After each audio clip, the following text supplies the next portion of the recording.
Evening, puppets.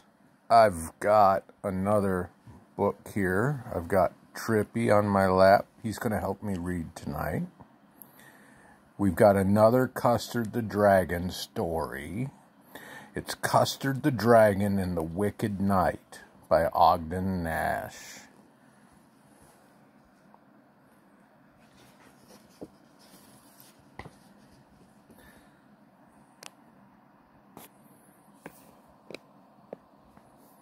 Custard the Dragon and the Wicked Knight with Trippy and Poppy.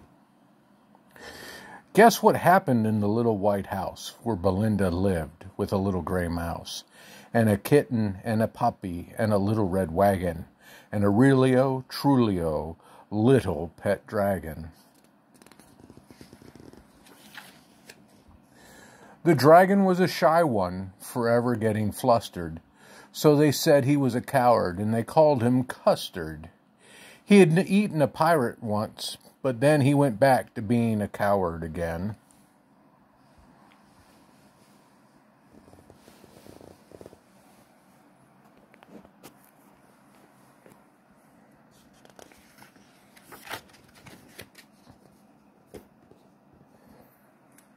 Custard the Dragon felt comfortable and cozy. His breath wasn't fiery, just flickery and rosy.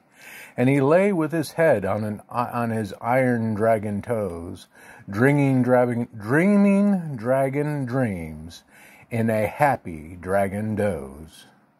Belinda sang as she went about her housework. Blink the mouse was busy with her mousework. Ink the kitten was laundering her fur and teaching little dog Mustard how to purr.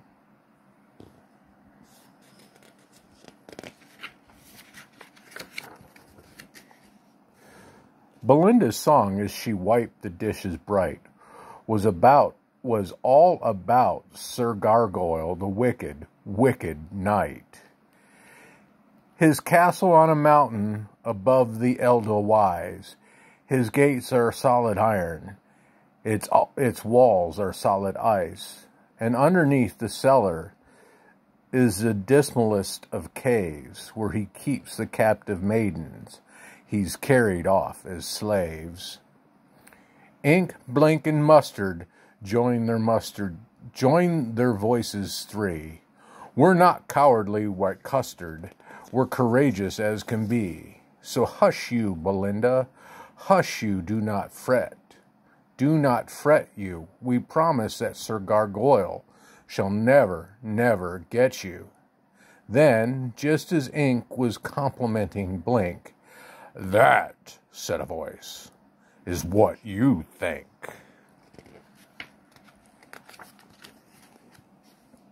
Uh-oh.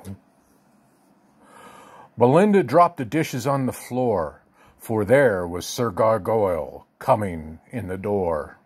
You could tell he was wicked, for he reeked of roguery. He was like an ogre, only twice as ogre-y. He was twice as big as a big gorilla, and covered with armor like an armadillo. Armor on the front of him, and armor on the back, and every inch of it thunderstorm black. Ink got goose flesh. Blink was terror-laden. And Mustard yelped that he was not a maiden.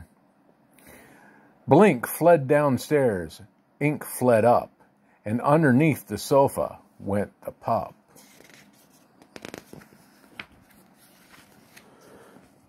Sir Goyle pounced with panther speed and carried off Belinda on his snorting steed. He plied his spurs with a cruel heel. He was in a hurry for his evening meal, his favorite meal of screws and nails, and rattlesnake tongues and crocodile tails. Custard was roused from his quiet dreams by the pitiful sound of Belinda's screams. "To horse," he cried, "brave friends, to horse." "We must organize a rescue force," said Mustard. "I'll show that wicked knight, but I've got a toothache and I couldn't bite." Ink said, "I can hardly stir my stumps. I'm afraid that I'm coming down with mumps. Said Blink, if only I were feeling brisker, but I'm weakened by an ingrown whisker. Oh, no. Alas, said Custard, alas, poor Belinda. He sighed a sigh, and the sigh was a cinder. He gave her three brave bodyguards are powerless as she, so there's no one to rescue her but chicken-hearted me. Well, said Custard, at least I'm in the mood to be the toughest chicken that was ever chewed. As he thought about Belinda and Sir Gargoyle, everything inside him began to boil. He sizzled and he simmered and he bubbled and he hissed. Then he whooshed like a rocket through the evening mist.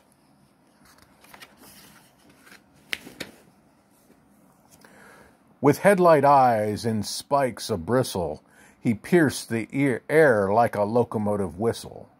Then he stopped. He swooped from the sky as grim as fate and knocked on Gargoyle's fearsome gate. Sir Guile rose at Custard's hail. He was chewing a screw and swallowing a nail. He called, "You can hammer all night and day, but you might as well take yourself away. My gates are iron, my walls are ice, and I've woven a spell around them thrice. And if by chance you should break in, I'll lay you open from tail to chin."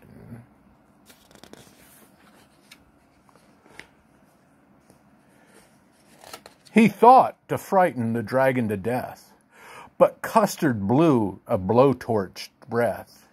He was a small volcano with a whooping cough, and like molten lava the gates flowed off. He blew another breath, and the icy walls came a-splashing down in waterfalls. Look, there's like Gargoyle.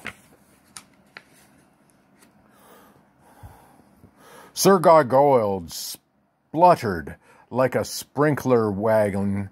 "A knight can always beat a dragon." "Pooh," said Custard, "how you rant.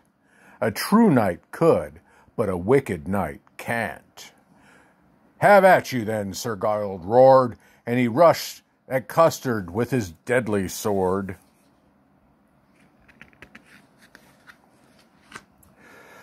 Twice Custard parried those fierce attacks, and then he swung his tail like a battle axe.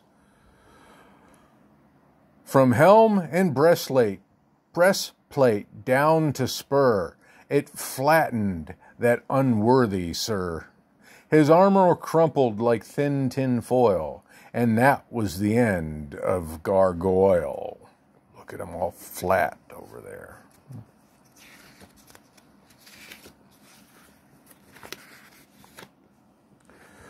Custard rushed like a tidal wave, down, down to the dismal cave, where Belinda lay in chains a slave, chains too strong to chop or hack, but he sawed him through with his spiky back. Belinda was too weak to speak her thanks, but she managed to pat his scaly flanks. Now Custard was a flyer of great renown. He was able to fly while sitting down. So home he soared with his wings aflap, and Belinda sitting in his lap.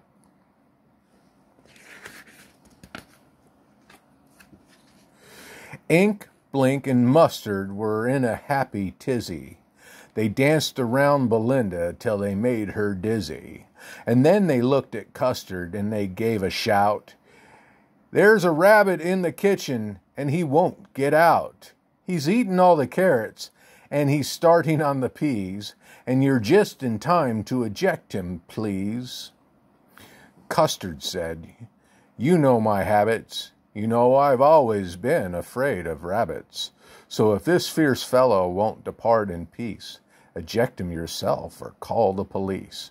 "Oh," jeered Ink and Blink and Mustard, "that what a cowardly, cowardly, cowardly Custard.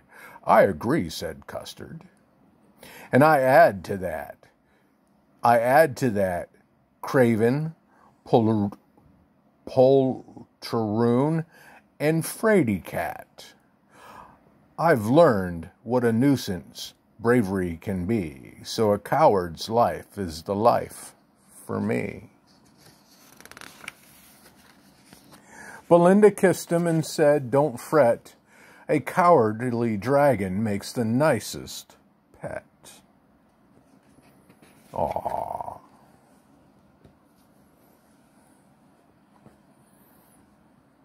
Well, good night, Poppets.